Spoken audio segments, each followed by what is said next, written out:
આ તરફ નવસારીની પૂર્ણા નદીમાં પણ સતત પાણીની આવક જોવા મળી રહી છે। એક તરફ હાલ સુરત, તાપી અને ડાંગમાં સતત વરસાદ વરસી રહ્યો છે અને તેને લઈને જ નદીની જળસપાટીમાં હાલ વધારો થયો છે। નદી બે કાંઠે વહેતી થતા સુપા ગામને કુરેલ ગામથી જોડતા પુલ પર નદીના પાણી ફરી વળ્યા છે।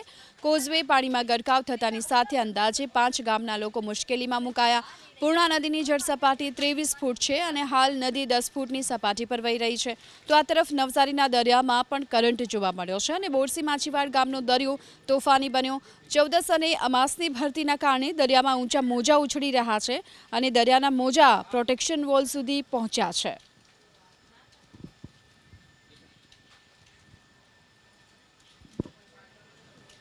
નવસારી જિલ્લામાં નદીઓમાં સતત પાણીની આવક જોવા મળી રહી છે। દક્ષિણ ગુજરાત અને તેની સાથોસાથ ઉપરવાસમાં વરસાદને લઈને નવસારી જિલ્લાની તમામ નદીઓમાં જળસપાટીમાં વધારો જોવા મળી રહ્યો છે। પૂર્ણા, અંબિકા, કાવેરી નદીની જળસપાટીમાં વધારો થયો છે। તો આ તરફ સુરત, તાપી, ડાંગમાં વરસાદના કારણે પાણીની આવક પણ વધી છે।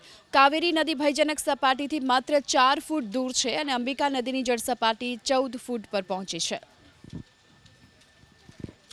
તો નવસારી જિલ્લાની નદીઓની જળસપાટીમાં હાલ સતત વધારો થતો જોવા મળી રહ્યો છે। પૂર્ણા, અંબિકા અને કાવેરી નદીમાં જળસપાટીમાં સતત વધારો થયો છે કારણ કે એક તરફ દક્ષિણ ગુજરાતમાં પણ વરસાદ છે અને ઉપરવાસમાં વરસાદ છે, તેને લઈ પૂર્ણા નદીમાં પણ સતત પાણીની આવક છે, તો બીજી તરફ કાવેરી નદી ભયજનક સપાટીથી માત્ર 4 ફૂટ દૂર છે।